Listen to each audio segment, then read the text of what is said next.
Hey team, you're watching Hide and Sneakz, and it's crazy to think that we're already talking about the second month of 2026. And February is always a really big month for sneakerheads because there's so much activity happening.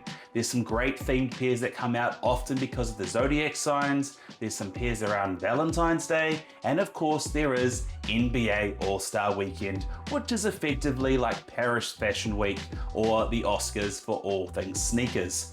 Big players, big shoes, big releases. Let's get straight into it and look at our first pair. Starting off on February 1st, we have the Air Jordan 11 Tokyos. What a great time it is to be a Jordan 11 lover because these city colorways mean we have a steady supply of Jordan 11s and it feels quite accessible.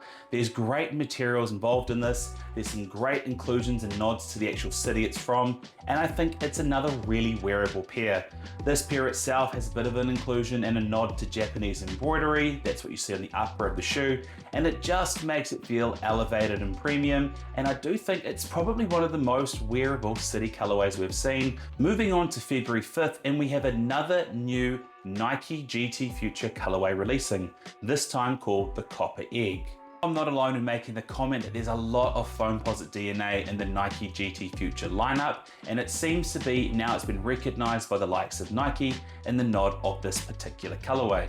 It's called the Copper Egg because it's taking inspiration from two incredibly popular colorways from the Foamposite lineup, being the Foamposite Coppers and the Foamposite Eggplants. And when you blend those two colorways together, it looks incredible. Those overlay of colors actually kind of looks like molten bronze, which I feel accents really well with the overall shape and lines of the shoe. Moving on to February 7th, and we have the Air Jordan 4 Valentine's Day. We've kind of got that military black treatment. We've swapped out the black for Valentine's Day inspired red. As we saw last year, we had so many fantastic Jordan 4s because there's been so much big Jordan 4 hype over the past couple years. So to see that release on a Valentine's Day pair is fantastic. It's super wearable. It might fill the gap of the fact that getting those friends and family SB4s was not possible in the red colorway. So great to see this. Moving over to February 7th, and we have a collaboration between three known giants. Of course, it's Jordan brand, but they're also bringing a collaboration with the likes of Union and Fragment. Now, for a lot of people, this will look very similar. It looks a lot like a past release that was done between Jordan and Fragment. This time though, it's kind of teasing a bit of a three-way because there is a collaboration of more pairs coming out between the three parties. This one is kind of bringing that Union DNA where you see that kind of Frankenstein collaboration where the upper's been cut and stitched back on, while taking a bit of a nod to a past release, which was effectively Fragment doing a black toe treatment where they swapped the red for blue. And if you were trying to build a color wheel based on the black toe, this is a pair that for a lot of people was so inaccessible, so fingers crossed this is your way to round out that part of your collection. Also releasing on February 7th, we have the return of the Nike Kobe 6 in the All Star 3D Hollywood colorway. Now, it's been quite some time since this pair released, and it released all the way back last time in 2011, so it's great to be able to see some Kobe colorways being brought back from the vault. Now, it's meant to be inspired by 3D cinema, and it had some fantastic storytelling on it because it's a great actual practical reason why you've got a mismatched pair of shoes. There's a dominant red shoe, there's a dominant blue shoe, and there's a painted red-blue pattern on the Kobe 6 scales on the outer of the shoe that when you use 3D glasses, it layers together really well and kind of creates that 3D effect. So fantastic storytelling, great to see that pair come back, and it will definitely be a pair, especially being a 6, that's going to be heavily chased. Also releasing on February 7th, and we have another one of the collaborations releasing between Fragment, Jordan, and Union. Now this one, when there was leaked images of it, seemed like it wasn't going to actually be real because it is a very conservative and kind of just a black and white pair, but when you actually understand that Fragment's involved, it makes a little bit more sense. Now, just like the earlier version, there is a lot of inspiration based on a base model of a Fragment pair, and then it has that Union flavor on top where it's kind of stitched two shoes together. And the same has kind of been done here. Now, objectively, you look at it, you think it's a black and white shoe, but it is very reminiscent of the treatment we saw on the Fragment collaboration on the Jordan 3. Very clean, very simple, that black and white upper, they've taken that treatment to the Jordan 1, and it's almost like Union's had their buy-in by using the upper of a Jordan 1 Panda, stitching that together, and it kind of creates that treatment. While it's very low-key, it is very in brand with how both Union and Fragment have done collaborations in the past. Also releasing on February 7th, and we have the third pair of the Jordan collaboration with Union and Fragment. Now this image was leaked online and a lot of people thought it was a rendered image or a sample and that we weren't getting that because we saw the other two pairs release. We had no idea we were actually having 3 of these drop this month, and I think this one probably does the best storytelling from a collaboration perspective. It captured the DNA that you'd expect to see with a union collaboration, where the upper is based on an iconic OG retro, but also a nod to their black toe switch out version, while it's also got the bottom base of a popular one that we used to see with Fragment, which was the Fragment take on the black toe. So you've kind of got Fragment's take on a black toe with Union's take on a black toe, and it just makes a really clean collaboration. So for me, my favorite of the 3, and so glad to see that this render actually was reality.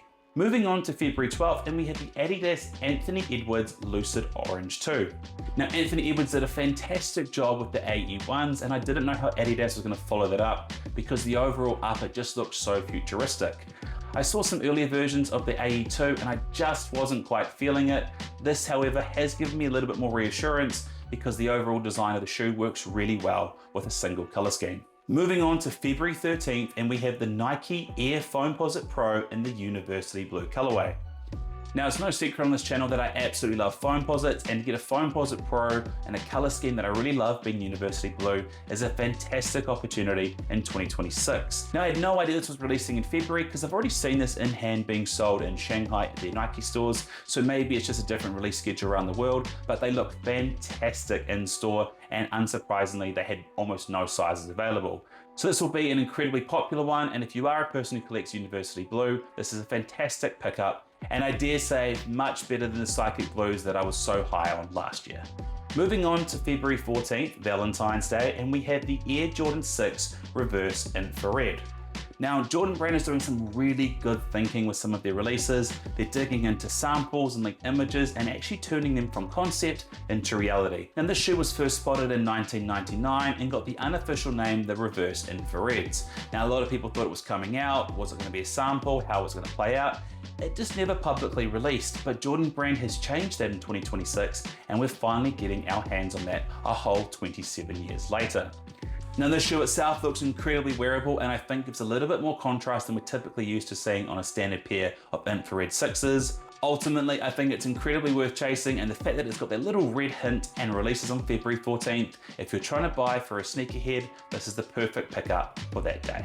Also releasing on February 14th, Valentine's Day, we have the Air Jordan 40 putting out an infrared lineup.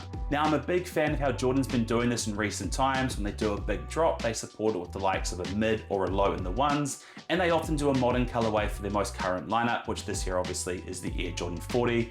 So for me, fantastic to see an old retro pair give a new treatment, and then applying that new treatment to the latest model. It just makes things feel complete and part of a circle. However, don't mix these up. If you are going to buy for your sneakerhead partner, make sure you buy the earlier pair, not this pair.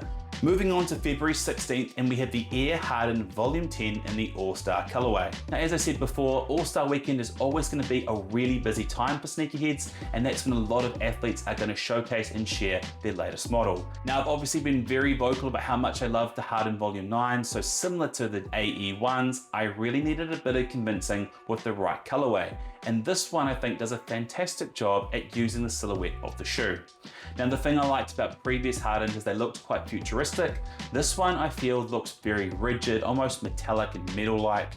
To me, when I look at the shoe, being in that silver colorway and seeing the overall shape, it almost looks like a shoe that's been milled down out of a block of metal. So to me, I think that looks really cool and tough. Releasing on February 17th, we have the Air Jordan 1 Low OG in the Chinese New Year colorway. Now Jordan does this every single year and releases a year of the pair to make sure they recognize the current year. This year being Year of the Horse, they had to make sure they did some great treatment to tell that story. For starters, being Year of the Horse, they've made sure to actually do a bit of a literal take, and there is the inclusion of pony hair on this pair. And as you move to the toe of the shoe, there's the embroidered flowers. That kind of ties in that embroidered garment element of Chinese culture, as well as making sure there's a nod to sort of new life part that comes with the turn of Chinese New Year. Releasing on February 21st, we have the Adidas Anthony Edwards 2 Year of the Horse. Now, talking about competition between brands, Jordan and Nike are obviously part of the same family, but Nike, Jordan competing against Adidas, there's always going to be a bit of a rivalry there.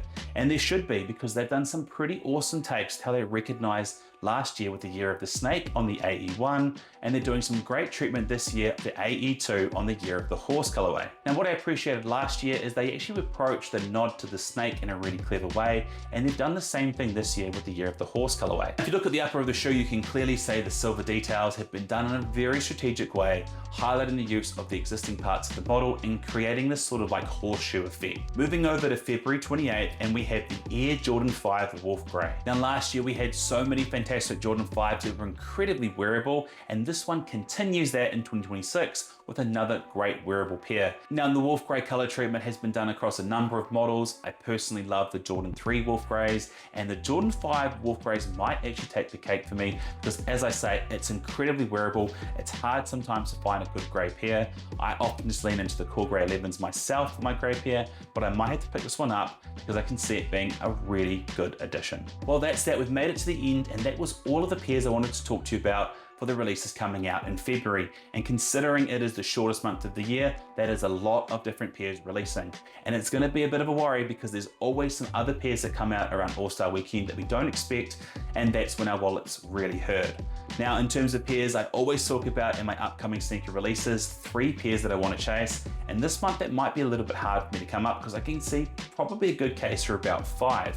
In terms of pairs I will be chasing, it will be definitely that Foamposite Pro in the University Blue colorway. You know how I feel about Foamposites, and you know how I feel about University Blue shoes, so that's absolutely a pickup I'll be chasing. Then I'd probably have the Jordan 11 Tokyos. I love the premium treatment on this. It doesn't quite match any of my other Jordan 11s, so for me that's a very desirable pair to add to my collection. And if I had to pick one of the Jordan collaborations with Union LA and Fragment, I will probably go with the one that we're most familiar with that was teased online, that has a Fragment black toe treatment stitched together with a Union black toe treatment. This to me is incredibly wearable, images look great, the materials themselves had that real thick leather, so it's going to be quality, and I wish everyone who's watching best luck with their entries. Let me know in the comment section down below what your top 3 picks are for the year, and if there's any that I've missed, please let me know and I'd like to hear your thoughts.